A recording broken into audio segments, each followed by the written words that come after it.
बच्चों, आज हम एक चैप्टर शुरू करने वाले हैं जिसका नाम है डिस्कवरिंग टट, द सागा कंटिन्यूज। जानते हैं चैप्टर किस बारे में है? भाई, इजिप्ट का नाम सुना है आपने ये भी सुना होगा कि इजिप्ट के अंदर क्या है, पिरामिड के अंदर बहुत सारी ममीज़ हैं। उन्हीं में से एक ममी, इसी के बारे में हम पढ़ने वाले हैं इस चैप्टर में। तो बच्चों चलो करते हैं इस चैप्टर के पहले भाग की शुरुआत। He was just a teenager when he died। तो बच्चों लेखक किसी के बारे में बता रहा है कि वो क्या था, एक किशोर था। when he died, जब उसकी मृत्यु हुई। the last heir, ये हेयर नहीं है बच्चों, एयर होता है। तो ये आखिरी एयर था ऑफ द पावरफुल, एयर यानी कि उत्तराधिकारी, एक ताकतवर परिवार का। दैट हैड रूल्ड, जिसने क्या किया था, रूल किया था, शासन किया था इजिप्ट में। And its empire for centuries, Egypt और उसके पूरे साम्राज्य पर शासन किया था एक परिवार ने। और उस परिवार का आखिरी जो उत्तराधिकारी था वो था एक किशोर जिसकी मृत्यु हो गई थी। He was laid to rest, laden with gold and eventually forgotten।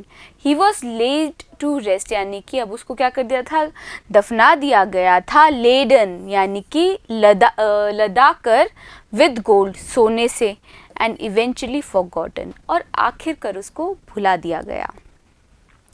Since the discovery of his tomb in 1922, जब से खोज हुई उसके टूम की, उसकी कब्र की in 1922, the modern world has speculated about what happened to him। तो ये जो पूरा मॉडर्न वर्ल्ड है वो स्पेकुलेट करने लगा, अनुमान लगाने लगा कि उसके साथ क्या हुआ होगा। with murder being the most extreme possibility, और जो मर्डर था यानी कि जो खून था वो एक अत्यधिक संभावना थी। तो बच्चों क्या क्या हमने यहाँ पे शब्द पढ़े हैं, रिवाइज करते हैं। देखिए, सबसे पहला है टीनेजर। टीनेजर यानी कि किशोर। फिर है एयर, एयर यानी कि उत्तराधिकारी। पावरफुल, पावरफुल का मतलब है ताकतवर। लेडन यानी कि लदा हुआ। इवेंचुअली यानी कि आखिरकार। फॉरगॉटन यानी कि भुला दिया। डिस्कवरी मतलब खोज। टूम्ब यानी कि कब्र। स्पेक्युलेटेड यानी कि अनुमान लगाया। Now leaving his tomb for the first time in almost 80 years, और अब अपनी टूम को छोड़ते हुए पहली बार 80 साल में, Tut had undergone a CT scan that offers new clues about his life and death। टट यानी कि बच्चों वो जो किशोर जिसकी कब्र थी वो किसकी थी, एक व्यक्ति, एक किशोर टट की थी। Has undergone a CT scan यानी कि उसका किया गया है, उस मम्मी का किया गया है CT scan. That offers new clues about his life and death, जो कि क्या प्रदान करता है, नए क्लूज, सुराग प्रदान करता है उसके जीवन और मृत्यु के बारे में। And provides precise data for an accurate forensic reconstruction of the boyish Peru, और ये प्रदान करता है प्रिसाइज, सटीक डेटा।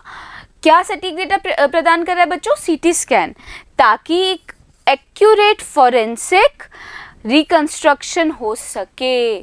किस चीज़ का, उस बालकों से पैरों का। रिकंस्ट्रक्शन यानी कि पुनर्निर्माण।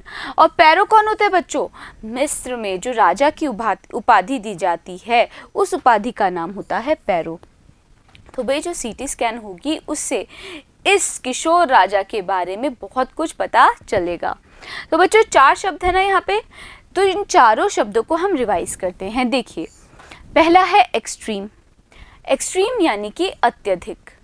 फिर है पॉसिबिलिटी, पॉसिबिलिटी यानी कि संभावना। प्रिसाइज यानी कि सटीक। रिकंस्ट्रक्शन यानी कि पुनर्निर्माण। An angry wind stirred up ghostly dust devils as King Tut was taken from his resting place in the ancient Egyptian cemetery known as the Valley of the Kings। तो बच्चों लेखक ने कहा कि एक क्रुद्ध हवा, विंड यानी कि हवा, स्टर्ड अप, उसने उत्तेजित कर दिया, घोस्टली यानी कि प्रेत रूपी, डस्ट डेविल्स को, आंधियों को, क्या हो रहा है बच्चों, लेखक क्या बता रहा है, बिल्कुल एकदम नाटकीय रूप से बता रहा है। क्या बता रहा है कि भाई एक बहुत ही गुस्सैल हवा थी, उसने उत्तेजित कर दिया जो आंधी के जो डस्ट डेविल्स यानी कि जो आंधियाँ थी उनको। कब गुस्सा किया बच्चों, कब क्रुद्ध कर दिया हवा ने? एज किंग टट, जब जो राजा टट था was taken from his resting place, उसको उसकी कब्र से निकाल लिया गया in the ancient Egyptian cemetery, एक प्राचीन इजिप्ट की सिमेट्री से, कब्रिस्तान से, known as the Valley of the Kings, जिसे जाना जाता है वैली ऑफ द किंग्स के नाम से। Dark bellied clouds had scudded across the desert sky all day and now were veiling the stars in cascade grey. तो बच्चों बिल्कुल नाटकीय रूप से बता रहा है लेखक कि भाई जब किंग टट को उसकी कब्र से बाहर निकाला गया तब एकदम आंधी, बहुत तेज आंधी आने लगी, और डार्क बेलीड क्लाउड्स यानी कि बहुत गहरे रंग के बादल, हैड स्कडेड जो कि वेग से चल रहे थे, अक्रॉस द डेजर्ट स्काई उस रेगिस्तान के स्काई पर, आकाश के ऊपर से, ऑल डे पूरे दिन, and now were wailing the stars in cascade grey, और वो अब क्या कर रहे थे, उस धूसर रंग का जो आकाश था उस पे आ गए थे। और वो आकाश भी कैसा था, जिसमें बहुत तारे थे। अब वो तारे नहीं दिख रहे थे, क्यों? क्योंकि पूरी बादल आ गए थे। इट वॉज 6 PM, क्या समय हुआ था तब जब टट को निकाला गया बच्चों कब्र से अपनी? शाम के 6 बजे थे, ऑन 5 जनवरी 2005, 5 जनवरी 2005 को। तो बच्चों जो जो शब्द पढ़े हैं हम साथ साथ रिवाइज करते हैं। देखिए, सबसे पहला है एंग्री। एंग्री यानी कि क्रुद्ध, स्टर्ड अप यानी कि उत्तेजित करना, गोस्टली यानी कि प्रेत रूपी, डस्ट डेविल्स होती हैं आंधी, सिमेटरी यानी कि कब्रिस्तान, स्कडेड यानी कि वेग से चलना, कैस्केड ग्रे। कैस्केड ग्रे का बच्चों मतलब होता है गहरा और धूसर रंग का आकाश। The world's most famous mummy gilded head first into a CT scan brought here to probe the lingering medical mysteries of this little understood young ruler who died more than 3,300 years ago। तो जो दुनिया का सबसे मशहूर, famous यानी कि मशहूर mummy है, जो कि क्या कर गई थी, ग्लिडेड कर गई थी। ग्लिडेड यानी कि खिसका दी गई थी, हेड फर्स्ट यानी कि पहले खिसकाते हुए क्या करा गया बच्चों, सर को पहले रखा गया, इनटू अ सीटी स्कैनर, सीटी स्कैनर के अंदर, ब्रॉट हियर जिसको लाया गया था, टू प्रोब जांच करने के लिए, the lingering medical mysteries. Lingering यानी कि जो लंबे समय से चली आ रही थी, मेडिकल मिस्ट्रीज रहस्य थे, उनको क्या करने, उन रहस्यों की जांच करने के लिए उस मम्मी को सीटी स्कैन में पहले सर की तरफ से रखकर खिसकाया गया अंदर। और मिस्ट्रीज किसके बारे में थी बच्चों, देखिए, of this little understood young ruler. वो मिस्ट्री थी इस छोटे से, जो बहुत हमारी क्या थी, बहुत थोड़ी जो समझ थी, उस यंग रूलर के बारे में, उस युवा शासक के बारे में, who died more than 3,003 years ago, जिसका देहांत हो गया था 3,300 साल पहले ही। तो भाई क्या हो रहा है बच्चों, देखिए आप समझिए, भाई 3,300 साल पहले भी कोई मम्मी थी, और मम्मी कैसे थी, क्योंकि एक युवा रूलर का मृत्यु हो गई थी और उसके बाद उसको मम्मी में तब्दील कर दिया गया, और अब इस मम्मी को निकाला गया है और सीटी स्कैनर के अंदर सर की तरफ से पहले अंदर खिसकाया गया है, ताकि जो इस युवा रूलर है इसकी जो मृत्यु के रहस्य हैं या उसके जीवन के जो रहस्य हैं उनका कुछ पता लगाया जा सके। All afternoon, the usual line of tourists from around the world had descended into the cramped rock-cut tomb that some 26 feet underground to pay their respects। और बच्चों पूरी दोपहर the usual जो सामान्य सी लाइन थी of tourist पर्यटकों की from around the world जो कि पूरी दुनिया से आए थे, had descended, वो सभी पर्यटक नीचे की ओर गए, into the cramped यानी कि तंग, और rock cut टूम के पास, कब्र के पास, सम 26 फीट अंडरग्राउंड, करीब 26 फीट अंडरग्राउंड यानी कि भूमि के नीचे, टू पे देयर रिस्पेक्ट, श्रद्धांजलि देने के लिए। यानी कि बच्चों वो जो कब्र थी, उस कब्र को श्रद्धांजलि देने के लिए पूरी दुनिया के पर्यटक एक तंग और भूमि के नीचे 26 फीट नीचे गए और श्रद्धांजलि दी। तो बच्चों यहाँ पे हमने क्या क्या शब्द पढ़े हैं, देखिए रिवाइज करेंगे हम। सबसे पहला है ग्लिडेड। ग्लिडेड यानी कि खिसकाया। ब्रॉट यानी कि लाया। प्रोब मतलब जांच। लिंगरिंग मतलब लंबे समय से चली आ रही। मिस्ट्रीज यानी कि रहस्यों। यूजुअल यानी कि सामान्य। टूरिस्ट्स यानी कि पर्यटकों। डिसेंडेंट मतलब नीचे आए थे। क्रैम्पेड यानी कि तंग। और अंडरग्राउंड मतलब भूमि के नीचे। They gazed at the murals on the walls of the burial chamber. उन लोगों ने क्या किया, उन लोगों ने एकटक देखा। जो क्या थे, मूरल्स थे दीवार पर उस बरियल चैम्बर के। मूरल्स क्या होते हैं, एक तरह की भाई तस्वीरें हैं, है ना, जो कि कहाँ थी, बरियल चैम्बर में थी, उस दफन करने वाले कक्ष में थी। एंड पियर्ड, और उन लोगों ने झाँका, एट टट्स गिल्डेड फेस, और उन्होंने किस पे झाँका, जो तट का गिल्डेड फेस था। गिल्डेड फेस यानी कि सोने का पानी चढ़ा हुआ चेहरा था, उसको निहारा। The most striking feature of his mummy shaped outer coffin lid, और यही क्या था, वो सोने का पानी चढ़ा हुआ चेहरा सबसे ज़्यादा स्ट्राइकिंग फीचर था, यानी कि असाधारण फीचर था ऑफ हिज ममी शेप्ड, जो उसकी मम्मी की शेप्ड का आउटर कॉफिन लिड था, उसकी कब्र का ढक्कन था उस पर। Some visitors read from the guidebooks in a whisper. कुछ जो विजिटर्स थे यानी कि आगंतुक थे, वो पढ़ने लगे जो गाइड बुक्स होती हैं उन्हें, यानी कि जो टूरिस्ट्स के लिए, बच्चों जो पर्यटकों के लिए निर्देश पुस्तिकाएं होती है ना, वो तो कुछ आगंतुक उन निर्देश पुस्तिकाओं को पढ़ने लगे इन अ विस्पर, फुसफुसाते हुए। अदर्स स्टूड साइलेंटली, और जो बाकी थे यानी जो बाकी पर्यटक थे वो चुपचाप साइलेंटली खड़े रहे। परहैप्स पॉन्डरिंग, शायद वो विचार कर रहे थे। Tut's untimely death in his late teens, और किस चीज़ पे विचार कर रहे थे, तट की अनटाइमली असामयिक मृत्यु के बारे में in his late teens. Late teens यानी कि भाई जो किशोर होता है, किशोर बच्चे की उम्र कहाँ से होती है बच्चों, 13 ईयर से शुरू होती है ना, 13 से होती है क्या, नहीं, 13 ईयर से अगर शुरू होती है किसी किशोर की उम्र, तो 19 साल तक माना जाता है कि वो किशोर है। तो जो लेट टीन्स है यानी कि भाई 17-18 साल या 19 साल, उसको लेट टीन्स बोलते हैं। तो सभी जो लोग थे वो अनटाइमली, असामयिक उसकी मृत्यु के बारे में सोच रहे थे जो उसकी हुई थी लेट टीन्स में।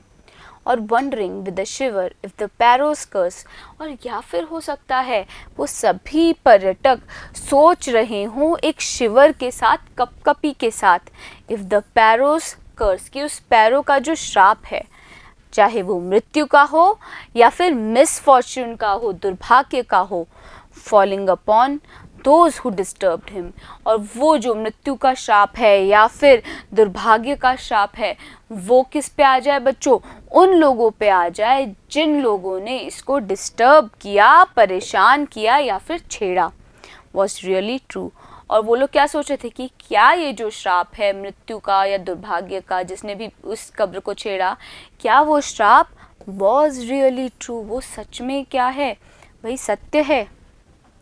The mummy is in very bad condition, तो ये जो मम्मी है बच्चों, ये बहुत बुरी स्थिति में थी, because of what Carter did in 1920s। क्यों? क्योंकि इस मम्मी के साथ एक कार्टर ने कुछ किया था 1920s में। और क्या किया था, ये कौन बता रहा है बच्चों, said Zahi Hawass, secretary general of Egypt supreme council of antiquities.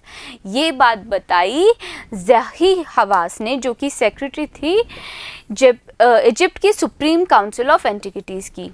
As he leaned over the body for a long first look. और कब बताई उन्होंने बात? जब वो झुके उस शरीर पर for a long first look, पहली बार उसको देखने के लिए काफ़ी लंबे समय तक। तो बच्चों यहाँ पे क्या क्या शब्द पढ़े हैं, देखिए हम रिवाइज कर लेते हैं साथ में। सबसे पहला है अनटाइमली। अनटाइमली यानी कि असामयिक। वंडरिंग मतलब सोचते हुए। शिवर यानी कि कपकपी। कर्स यानी कि शाप। डेथ मतलब मृत्यु। मिसफॉर्चून यानी कि दुर्भाग्य। डिस्टर्ब्ड यानी कि छेड़ा। कंडीशन यानी कि स्थिति। और लीन्ड यानी कि झुका। Carter, Howard Carter, that is, was the British archaeologist who in 1922 discovered Tut's tomb after years of futile searching. तो बच्चों वो जो कार्टर था वो कौन था? कार्टर, जिनका पूरा नाम था Howard Carter, was the first British archaeologist. वो क्या थे?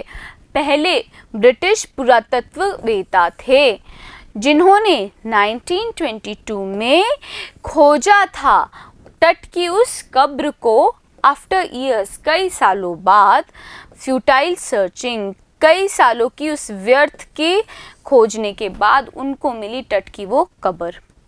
इट्स कंटेंट्स दो हेस्टली रैंसैक्ड इन एंटिक्विटी। और उसके जो कंटेंट्स थे यानी कि जो अंत वस्तुएं थी वो हेस्टली रैंसैक कर दी गई, जल्दी से लूट ली गई इन एंटिक्विटी, प्राचीन काल में।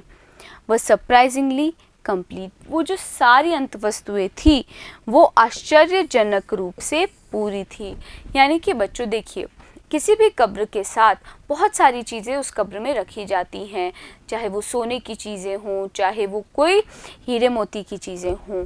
तो क्या सोचा जाता है कि भाई अगर कोई कब्र कई सालों तक कहीं पर दफन है तो लोग क्या कर लेते हैं, उन कीमती चीज़ों को लूट लेते हैं। लेकिन यहाँ पर तट की इस कब्र के साथ ऐसा नहीं हुआ। वो जो चीज़ें थी वो सारी की सारी पूरी थी। They remain the richest royal connection ever found and have become part of the Paros legend. और ये सब क्या बन गई? ये बनी रही जो सबसे रिचेस्ट रॉयल कलेक्शन है, यानी कि सबसे धनवान शाही संग्रह है, एवर फाउंड, जिसे आज तक ढूंढा गया था, एंड हैव बिकम पार्ट, और ये सब हिस्सा बन गए थे पैरोस लेजेंड का, पैरो की उस पौराणिक कथा का। यानी बच्चों ये जो किशोर था, इसकी कब्र थी, इसकी कब्र के अंदर जो सामान मिला वो कितना था, वो कैसा था बच्चों? वो सामान सबसे ज़्यादा धनवान शाही संग्रह का सामान था। यानी कि इतना ज़्यादा वो संग्रह था बच्चों कि आज तक उस तरह का संग्रह कहीं नहीं मिला। और ये सारी चीज़ें जुड़ गई, हिस्सा बन गई उस पैरो के लेजेंड का, यानी कि उस पैरो के बारे में जो पौराणिक कथा मशहूर है उसका। तो यहाँ पे इन सारे शब्दों को रिवाइज कर लेना। देखिए, सबसे पहला है आर्कियोलॉजी। आर्कियोलॉजी यानी कि पुरातत्ववेत्ता। डिस्कवर्ड यानी कि खोजा। फ्यूटाइल मतलब व्यर्थ। सर्चिंग यानी कि खोजना। कंटेंट्स यानी कि अंत वस्तु। हेस्टिली यानी कि जल्दी से। रैंसैक्ड यानी कि लूट ली गई। एंटिक्विटी होती है प्राचीन काल। सरप्राइजिंगली यानी कि आश्चर्यजनक रूप से। कंप्लीट यानी कि पूरा। रिमेन यानी कि बना रहा। रिचेस्ट यानी कि सबसे धनवान। रॉयल यानी कि शाही। और कलेक्शन यानी कि संग्रह। तो ये आज तक का सबसे बड़ा शाही संग्रह मिला था बच्चों उस कब्र से। स्टनिंग आर्टिफैक्ट्स इन गोल्ड्स। अब क्या क्या मिला था वो देखते हैं बच्चों। देखिए, स्टनिंग यानी कि शानदार आर्टिफैक्ट्स मिले थे, कलाकृतियाँ मिली थी इन गोल्ड, जो कि किसकी थी भाई? सोने की थी। Their eternal brilliance meant to guarantee resurrection. और ये कैसी थी बच्चों? इतनी सुंदर कलाकृतियाँ थी, उनका जो सार्वकालिक जो शान थी वो गारंटी दे रही थी किस? उस राजा तट के रिस्कर्शन का, यानी कि उसके फिर से पुनर्जीवन का। caused a sensation at the time of the discovery. और इन कलाकृतियों ने एक सेंसेशन, सनसनी मचा दी जब उस कब्र की खोज हुई. And still get the most attention. और आज भी इसके ऊपर सबसे ज़्यादा ध्यान दिया जाता है.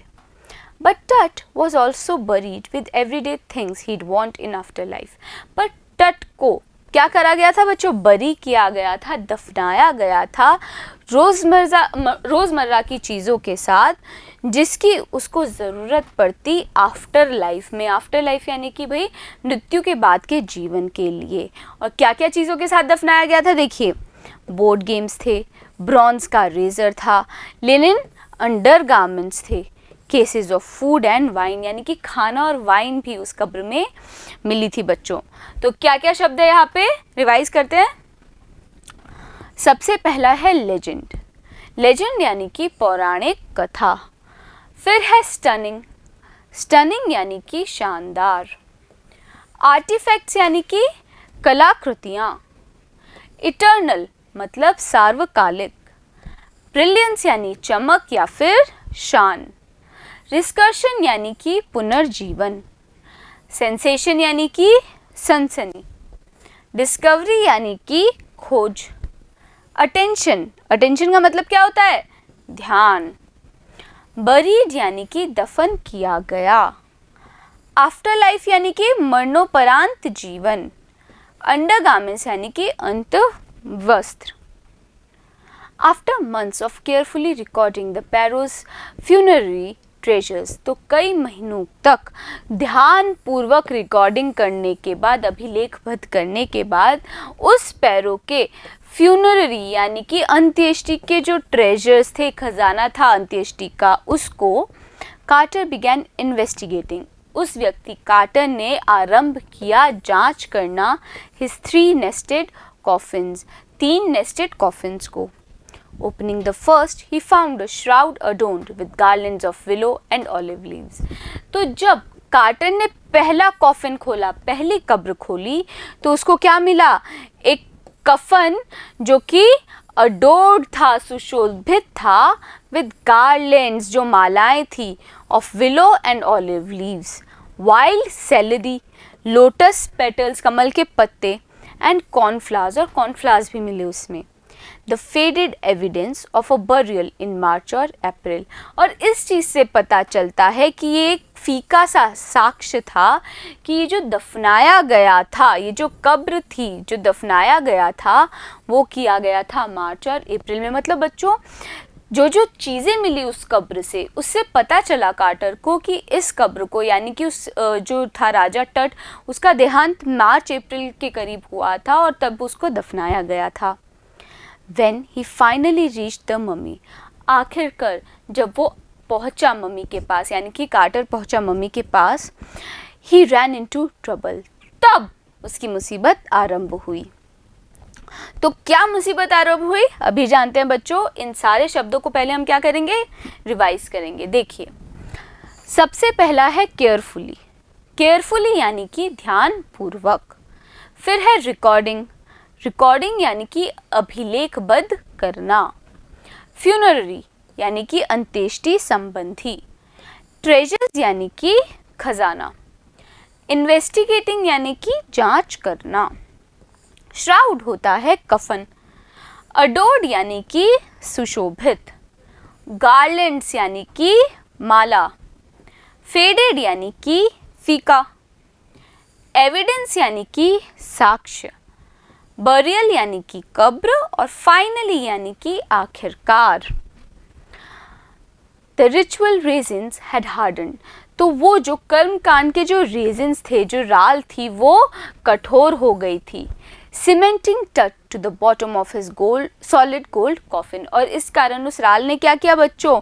सीमेंट कर दिया, जोड़ दिया टट को उसके सोने के कब्र, जो सोने का कॉफिन था ना, उससे टट को जोड़ दिया. No amount of legitimate force. कोई भी जो मात्रा थी उस लेजिटिमेट, उचित फोर्स की, ताकत की, कुड मूव देम, वो उसको हिला पाई. यानी कि वो जो शरीर था, टट का मृत शरीर था, वो अपनी कब्र से चिपक गया था. कार्टर रोट लेटर, ये बात कार्टर ने क्या करी, बाद में लिखी। What was to be done, कि इसका क्या किया जाए। The sun can beat down like a hammer this far south in Egypt. सन क्या करता है, बीट डाउन कर देता है जैसे कि कोई हथौड़ा हो इजिप्ट के साउथ में। And Carter tried to use it to loosen the resin, और कार्टर ने कोशिश की कि वो इस सूरज का इस्तेमाल करे ढीला करने के लिए उन रेजिन्स को, उन राल को। फॉर सेवरल आवर्स, कई घंटों तक, he set the mummy outside in blazing sunshine, उसने क्या किया, कार्टर ने उस मम्मी को रख दिया उस जलते हुए सूरज की रोशनी में। That heated it to 149 degrees Fahrenheit, और बच्चों सूरज की रोशनी कैसी थी कि उस रोशनी ने गर्म कर दिया उस कब्र को जिसके अंदर तट था उसको 149 डिग्रीज फ़ारेनहाइट तक। तो बच्चों यहाँ पे हमने क्या क्या शब्द पढ़े हैं, देखिए रिवाइज करते हैं। सबसे पहला है ट्रबल, ट्रबल यानी कि मुसीबत। रिचुअल यानी कि कर्म कांड। फिर है रेजिन्स, रेजिन्स यानी कि राल। हार्डन्ड यानी कि कठोर हो गया। सीमेंटिंग यानी कि जोड़ते हुए। लेजिटिमेट यानी कि उचित। हैमर यानी कि हथौड़ा। लूजन यानी कि ढीला करना, और सेवरल यानी कि कई। नथिंग बच, लेकिन किसी भी चीज़ ने क्या नहीं करा पाई, हिला नहीं पाई उस कब्र को। He reported with scientific detachment that, तब कार्टर ने रिपोर्ट किया एक साइंटिफिक वैज्ञानिक कैचमेंट के साथ, निर्लिप्तता के साथ, कि the consolidated material had to be chiselled away, कि ये जो ठोस पदार्थ है इसको चिजल्ड अवे करना पड़ेगा, यानी कि छेनी से काटना पड़ेगा। From beneath the limbs and trunk before it was possible to raise the king's remains, कहाँ से काटना पड़ेगा, जो लिम्स थे और जो ट्रंक थे वहाँ से, ताकि ये संभव हो सके कि उठाया जा सके उस राजा के रिमेन्स को। तो बच्चों यहाँ पे क्या क्या शब्द हैं, देखिए रिवाइज करेंगे हम। सबसे पहला है ब्लेजिंग, ब्लेजिंग यानी कि जलता हुआ। फिर है बज्ड, बज्ड यानी कि हटा या फिर हिला। रिपोर्टेड यानी कि सूचित। साइंटिफिक यानी कि वैज्ञानिक। डिटैचमेंट यानी कि निर्लिप्तता। कंसोलिडेटेड यानी कि ठोस। मटीरियल होता है पदार्थ।